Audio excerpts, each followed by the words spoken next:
Any new project for me typically begins with a test that may, as in this case, look nothing like the final product. I'm just testing out the idea of having a floating shelf above my computer desktop that also has a light built in. That would help solve a couple of lighting needs around the computer, but mostly it will give me more light on the desktop and keyboard. It always starts with cutting material, and in this project I'm using 1.5 inch square pieces of 2x4 and laying out with the concept of a floating shelf in mind.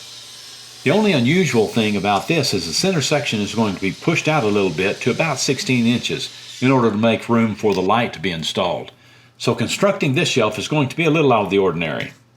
After experimenting a lot with these types of support brackets and testing them for strength, I found that for the time and money, using wood dowels to make the connections is pretty tough to beat. By clamping the pieces to be joined together, then drilling a 3-inch deep hole, all you need to complete the joint is to glue dowels in place and let them dry. Check out the video link in the corner to get more information on strength testing of these types of shelves. Here I'm using 5/8 inch diameter oak dowels, which make a really strong joint. When the glue is set up, this type of design can pretty much hold any reasonable amount of household weight that you can put on them as long as they are secured to studs with strong connectors. I don't have to worry too much about the alignment of the shelf supports with the back bracket, because when I clamped these pieces together on the tabletop and then drilled the holes through them, they were aligned with the horizontal tabletop. So even if the angle of the drill bit was off some, they were still held in place with each other. So the only consideration for gluing these things together is to work quickly, check the alignment before they get a chance to set up, and then just keep them in place undisturbed for about an hour. And man, I can work quickly when I have the editing software helping me out.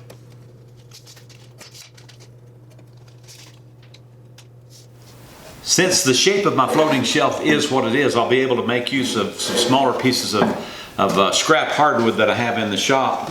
Nothing will be over about 17 inches long, so these pieces of alder in this case will work out real well.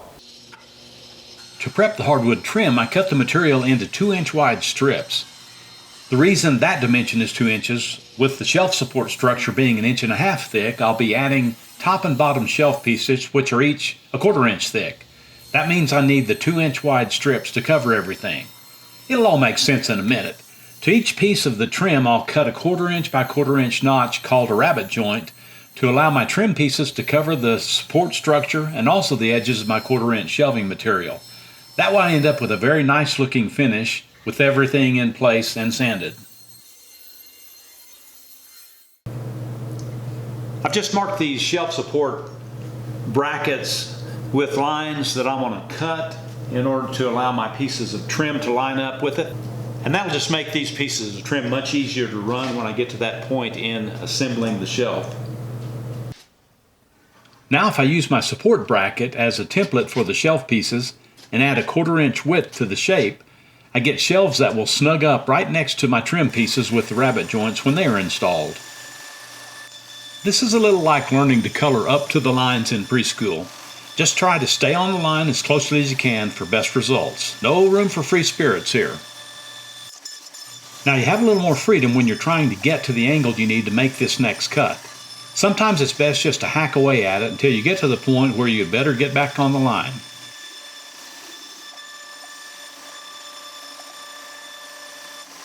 I'm safe to cut both the top and bottom 1/4 inch shelf pieces because even though this looks really precise, I actually have a little more room for error than it may appear. Typically when I make floating shelves, I put the 1/4 inch shelves and trim pieces together to make a sleeve to slip over the shelf support bracket. However, in this case, I need to change things up a little bit because of the light situation. I'm going to install the lower shelf piece to the bracket and then trim everything out with the hardwood. Then I can install my light and get the wiring and dimmer switch in place through the bottom shelf while I still have the top of the unit still open. Once the light is all installed and tested, then I can put the top shelf in place using removable screws. Running trim like this is a bit of trial and error, particularly with something that is not square. And I think the angle of my cuts for these two joints was around 38 degrees to get the reveal correct.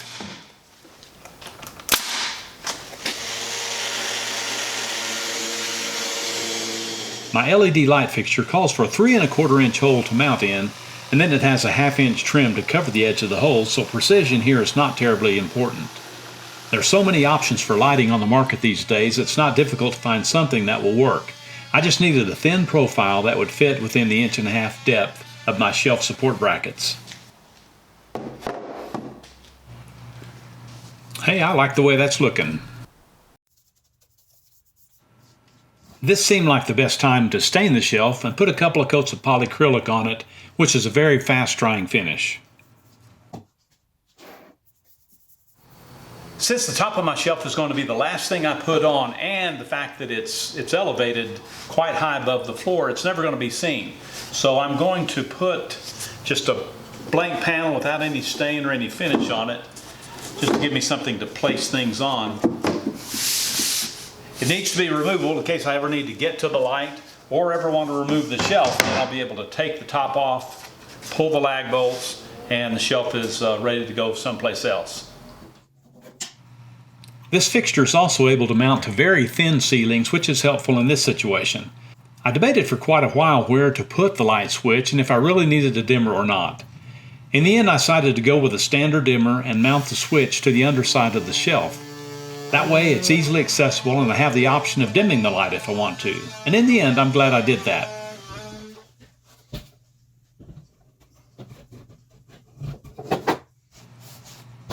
Finding studs to mount to was not an issue. I ended up with 3 studs along the back wall and was also able to lag another bolt into the side wall. I used 3.5 inch lag bolts, which gave me plenty of penetration into the studs, and since the walls were made from 2x6s, I had no issues with any potential electrical wiring being in the way.